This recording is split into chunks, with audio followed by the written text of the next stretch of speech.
राजस्थान के सूखे रेगिस्तानी इलाके से दूर एक ऊंचे पहाड़ों की चोटियों के बीच बसा था आकाश पर्वत स्काई डाइविंग क्लब।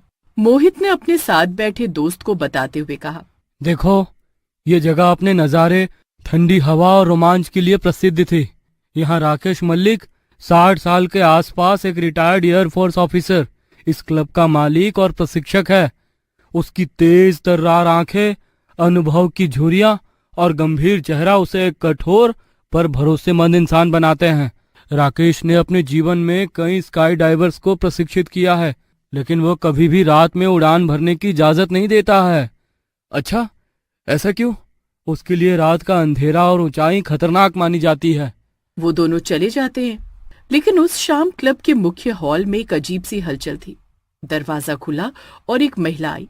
उसकी चाल में एक अलग ही आत्मविश्वास था। मैं माया हूँ, मैं रात को कूदना चाहती हूँ। राकेश ने चौंक कर पूछा, रात को? मैडम, यह बहुत खतरनाक होता है। हम रात में उड़ान नहीं भरते। माया की आंखों में एक अजीब सी चमक थी। मेरे लिए एक बार कोशिश करिए, मैं जानती हूँ कि मैं क्या कर रही हूँ। राकेश को उसकी दृढ़ता और आंखों में छुपे उस अनजाने डर ने परेशान कर दिया, पर उसने आखिरकार हाँ कर दी। रात के लगभग 1 बजे जब पूरा आसमान तारों से भरा था, माया और राकेश साथ ही प्लेन में बैठे। 15,000 फीट की ऊंचाई पर पहुंचते पहुंचते राकेश के दिल की धड़कन तेज हो गई थी। दरवाजा खुला और माया बिना किसी डर के बाहर कूद पड़ी। क्या बात है, ऐसी छलांग, इतनी निपुण और आत्मविश्वासी। लेकिन जैसे ही वो नीचे उतर रही थी, अचानक माया का पैराशूट खुला नहीं। राकेश ने घबरा कर देखा कि माया तेजी से जमीन की ओर गिर रही थी, पर माया अचानक हवा में गायब हो गई। है? कहाँ गई वो? 2 मिनट बाद माया वापस प्लेन के ऊपर प्रकट हुई, बिना किसी पैराशूट के, और उसके चेहरे पर एक डरावनी मुस्कान थी। मैं मरने वाली नहीं हूं, मैं वो हूं जो मरती नहीं। राकेश के होश उड़ गए। वो समझ नहीं पा रहा था कि क्या हुआ था। उस रात से क्लब में अजीब घटनाएं होने लगी। हवा में फुसफुसाहटें, खाली जगहों पर चलती छायाएं और अचानक गायब होने वाले सदस्य। लोग कहाँ गायब हो रहे हैं? ये क्या हो रहा है? राकेश ने क्लब के पुराने रिकॉर्ड्स खोले तो उसे पता चला कि 20 साल पहले भी यहाँ माया ब्लैक नाम की एक महिला स्काई डाइविंग के दौरान दुर्घटनाग्रस्त हो गई थी, पर उसका शव कभी नहीं मिला। क्या वर्तमान माया वही प्रेतात्मा थी जो अपनी मौत से बचकर वापस आई थी? तभी वहां माया प्रकट हुई और राकेश को मार दिया। मेरा सच कोई नहीं जान सकता। उसके बाद चुड़ैल ने उसकी जगह ले ली।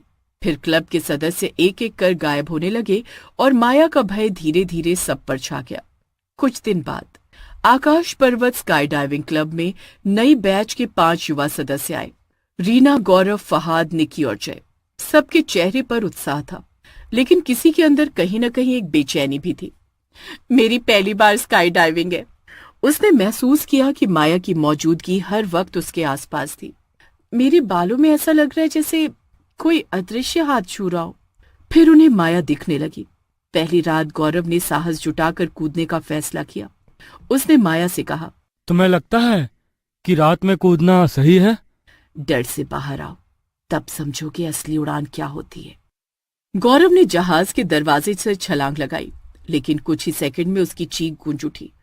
उसका बैकअप पैराशूट भी फेल हो गया था।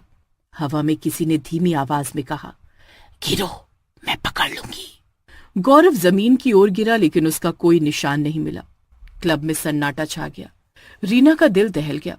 वो माया के पास गई, पर माया कहीं दिखी ही नहीं। इसके बाद निकी और जय भी कूदने लगे, पर वो दोनों भी रात के अंधेरे में गायब हो गए। फहाद और रीना बचे थे। वे दोनों डर के मारे एक दूसरे का सहारा बन गए।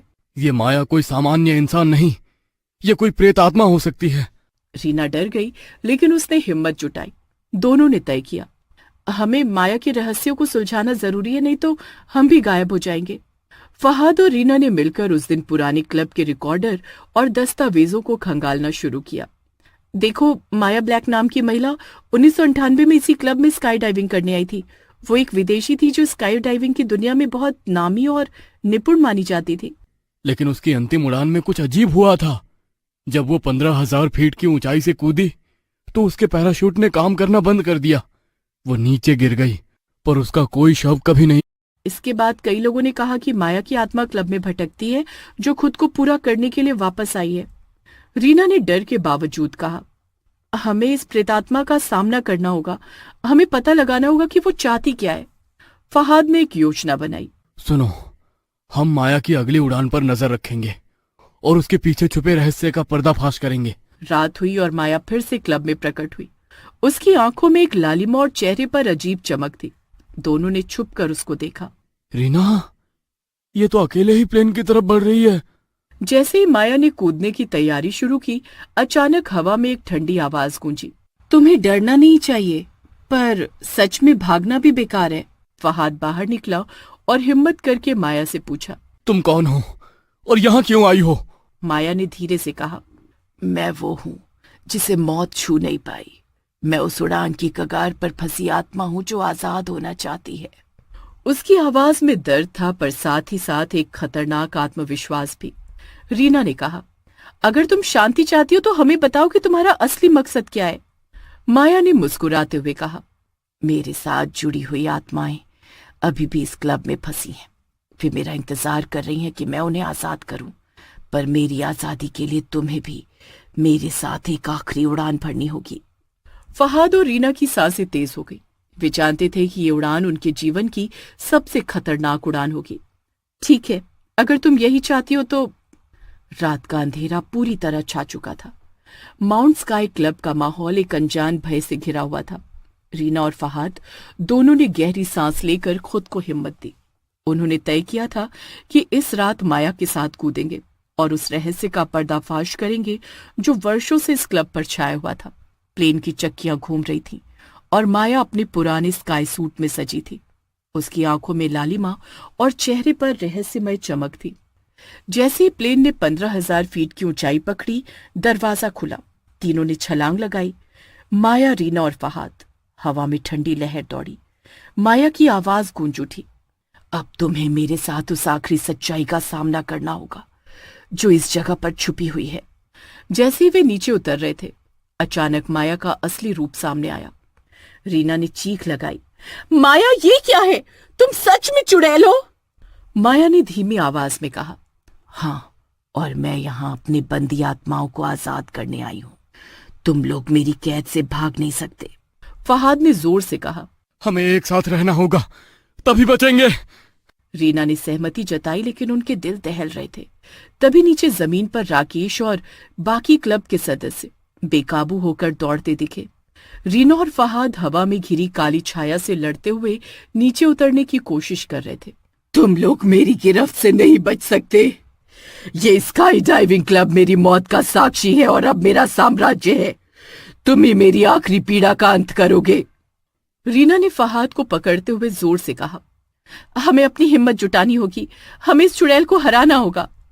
रीना ने उस ताबीज को बाहर निकाला जो प्रीतम ने दिया था और जोर से पढ़ना शुरू किया। माया ने घमंड भरी हंसी के साथ कहा,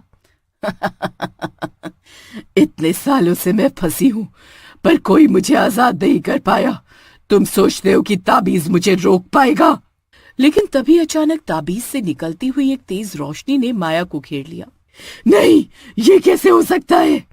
माया की आवाज धीरे धीरे फीकी पड़ने लगी।